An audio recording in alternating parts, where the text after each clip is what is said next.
I said, Anna, I said, I just have to tell you, I said, I'm truly, really not a dancer, I'm just not, I wanted to make sure that she didn't expect me to, do a tour jeté or something. And she leaned over in her chair. She said, honey, by the time we finish this movie, you'll be the best damn dancer in Hollywood. And she was right, boys, she was great. For decades, Shirley Jones was America's golden girl, the radiant face of the Partridge Family, the beloved star of Oklahoma, and Carousel, and the symbol of timeless Hollywood grace.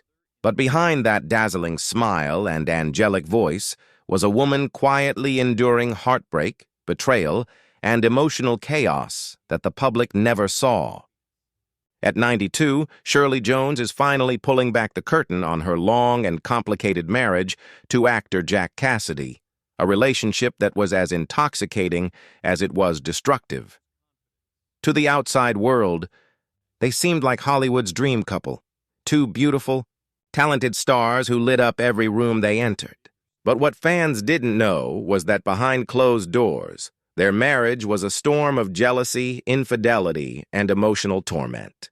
Shirley stayed silent for decades, protecting not only her image but her children, including her famous son, David Cassidy, from the painful truth of what really went on inside their home.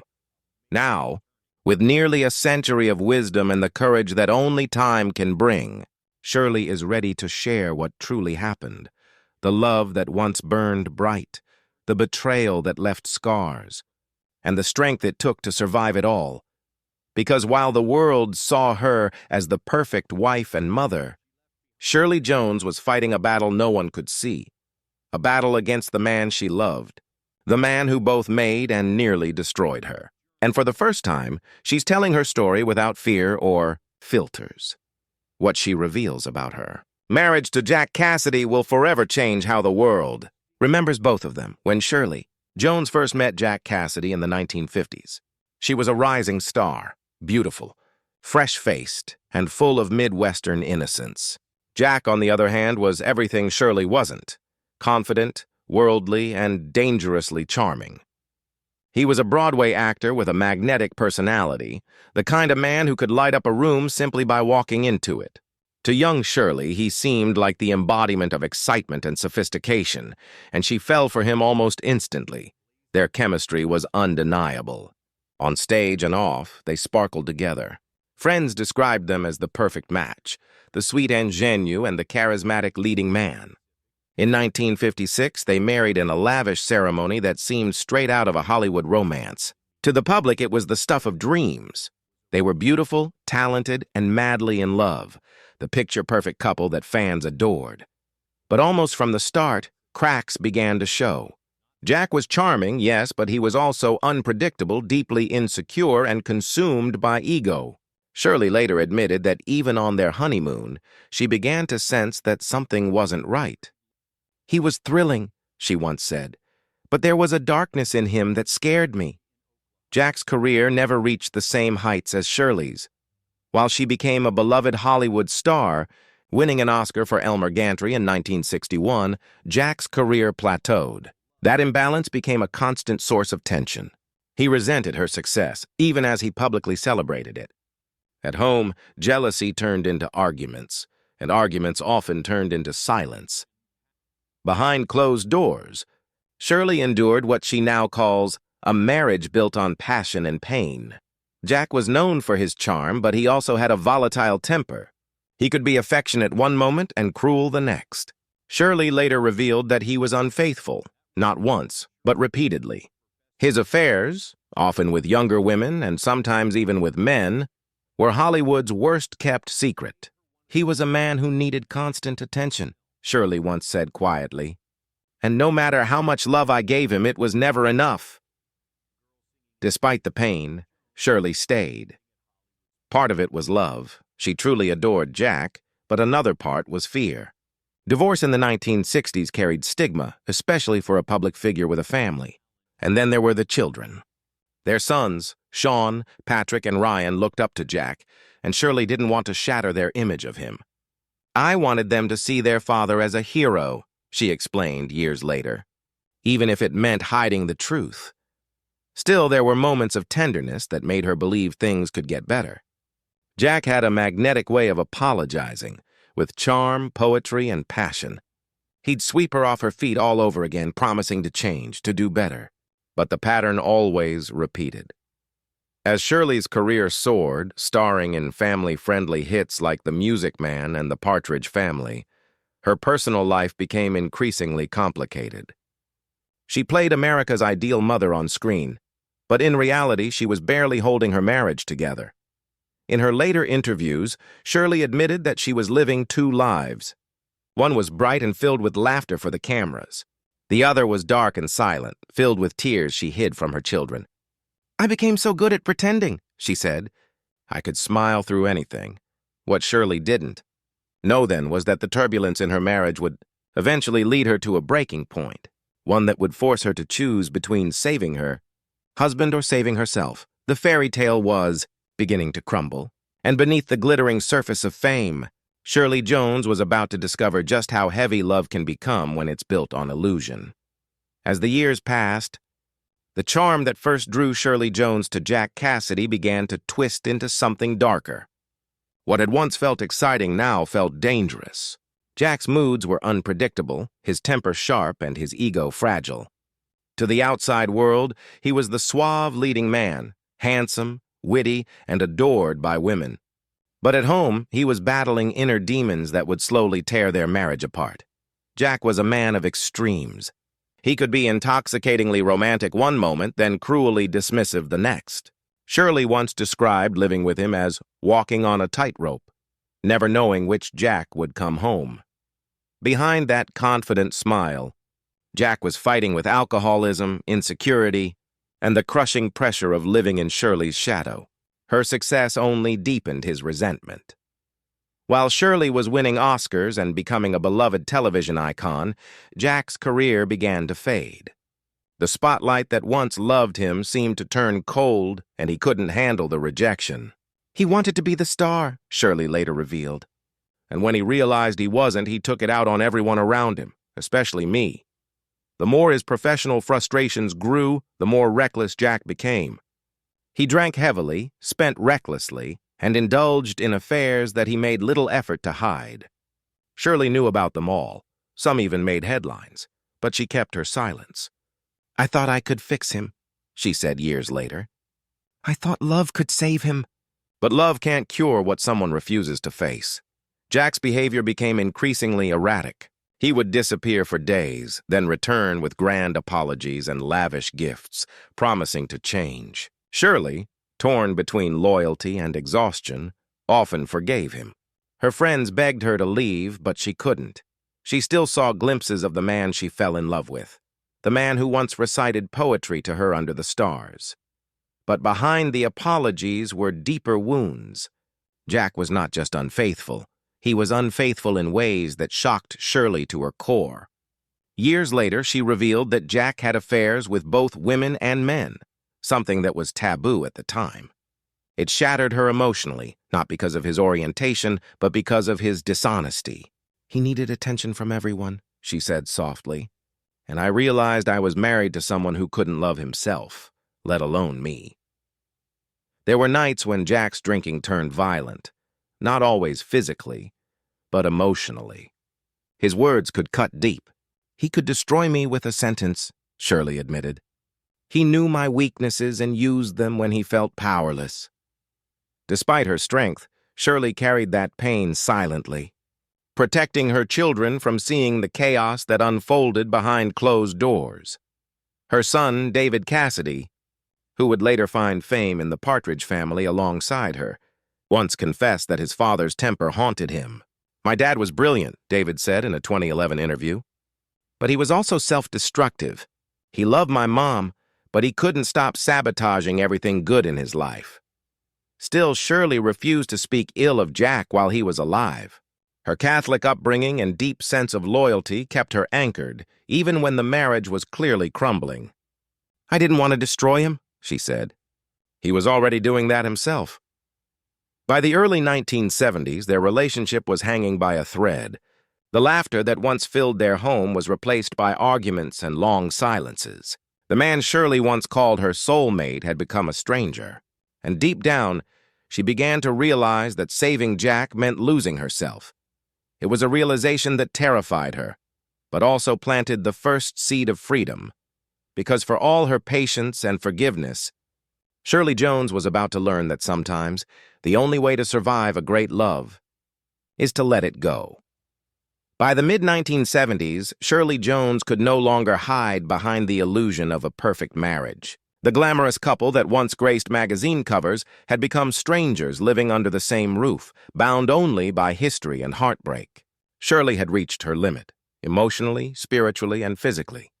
"I woke up one morning and realized," she later recalled, "that if I didn't leave Jack, one of us wouldn't survive." Jack's life had spiraled into chaos. His drinking had worsened, his mood swings had grown violent, and his career had completely stalled. He was tormented by fading fame and self-loathing, often lashing out at the people who loved him most. Shirley stood by him for years, but the toll had become unbearable. "It was like living with two men," she said. "One was brilliant and loving, and the other was cruel and lost." Despite the emotional torment, Shirley's love for Jack never fully disappeared. There were still moments of tenderness, fleeting reminders of the man she fell in love with decades earlier. But those moments grew fewer, and the darkness grew stronger. Jack's mental health declined rapidly, and he began exhibiting signs of severe depression and mania. His behavior frightened everyone around him. In 1974, after nearly 18 years of marriage, Shirley made the painful decision to leave. It was not done in anger, but in heartbreak. "I loved him," she said softly, "but I couldn't save him." The divorce was finalized that same year, and Shirley began rebuilding her life, focusing on her children, her career, and her own healing. For the first time in years, she could breathe. But Jack's life continued to spiral downward. Without Shirley's steady presence, he became more erratic. He struggled financially, isolated himself, and his drinking reached dangerous levels. Friends noticed his growing instability, but Jack brushed off concerns with his trademark charm, insisting he was fine. Deep down, though, he wasn't. Tragically, on December 12, 1976, Jack Cassidy's life came to an abrupt and horrifying end. He fell asleep on his couch with a lit cigarette after a night of drinking. The fire quickly spread, and by the time help arrived, it was too late. He was only 49 years old. The man who once captivated Broadway and Hollywood had died alone in flames, a haunting symbol of the destruction he couldn't escape. When Shirley received the news, she was devastated. Despite everything, the betrayal, the pain, the chaos, she broke down in tears. "I screamed," she recalled. "I couldn't believe it. No matter how bad it got between us, I never stopped caring. I never stopped loving him in some way." The tragedy shook her children deeply. David Cassidy, who had idolized his father despite their differences, was inconsolable. "He was brilliant," David once said, "but he was also broken, and I think he knew it." Shirley attended Jack's funeral quietly, away from cameras and reporters. She didn't want spectacle, just peace. She later admitted that even though their marriage had ended, she felt his presence for years after his death. "He was always with me," she said, "in my heart, in my memories, and in the lessons he taught me, both the beautiful and the painful ones." The tragedy of Jack Cassidy's death forced Shirley to reflect on everything they had shared. The passion, the volatility, and the love that once burned brighter than anything else. "Jack was my greatest love," she admitted decades later, "and my greatest heartbreak." It took years for Shirley to truly heal from the chaos of their relationship, but in time she found peace and eventually remarried, this time to comedian Marty Ingalls, who brought her laughter instead of pain. Yet even in her later years, when she looked back at her life, it was Jack's name that always lingered the longest. Because some loves, no matter how destructive, leave marks that never fade. Even as the years passed and the spotlight shifted, To newer faces, Eleanor Parker's legacy continued to echo through generations of actors, directors, and devoted film fans. Her story wasn't one of mere fame. It was about resilience, individuality, and the courage to walk a path less followed in Hollywood's golden era. After her tumultuous experience on The Sound of Music, Parker became more selective about the roles she accepted. Hollywood's obsession with youth and glamour didn't interest her anymore. She had been there, done that, and seen how fickle it could be. Instead, she sought substance, stories that challenged both her and the audience. She worked in theater, television, and occasional film roles, always bringing that same quiet intensity that had defined her career from the start. Though Parker could have easily retired into comfort, she continued acting well into the 1980s, proving her dedication wasn't tied to fame, but to the craft itself. She portrayed complex women, strong, broken, vulnerable, and brave. Each performance was a reflection of the woman behind the camera, one who never needed validation from the industry to feel fulfilled. But what made Eleanor Parker's story so compelling wasn't just her talent, it was her defiance. She refused to play the Hollywood game. She never sold her personal life for publicity, never courted gossip columnists, and avoided the fame circus that devoured many of her contemporaries. That decision came at a cost. Fewer headlines, fewer awards, but it preserved her integrity. In private, Parker was deeply philosophical. She often said that fame was a dangerous illusion that robbed artists of their authenticity. Friends recalled how she would spend hours painting, gardening, or writing poetry, completely detached from the noise of Hollywood.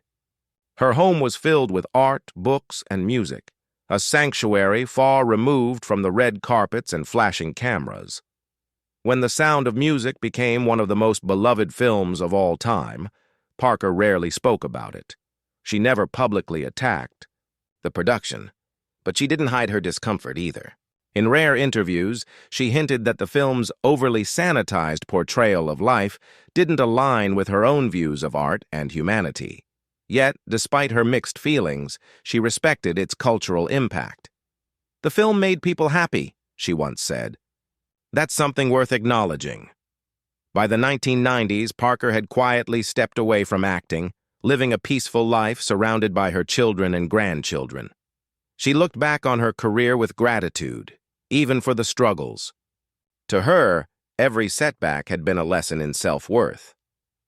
When asked about being overlooked for major awards, she simply smiled and said, "I didn't need trophies to know my value."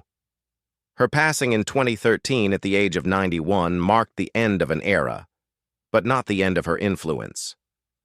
Younger actresses continue to cite her as an inspiration for her fearless range and emotional authenticity. In an industry built on image, Parker stood for truth. Today, as audiences rediscover her films, Caged, Detective Story, Interrupted Melody, and yes, even The Sound of Music, they see not just a performer, but an artist who lived by principle. Eleanor Parker's journey reminds us that greatness isn't always loud. Sometimes it's quiet, deliberate, and deeply human. She may have been called the woman of 1,000 faces, but behind every one of those faces was a single, powerful message that dignity, honesty, and artistry matter more than fame.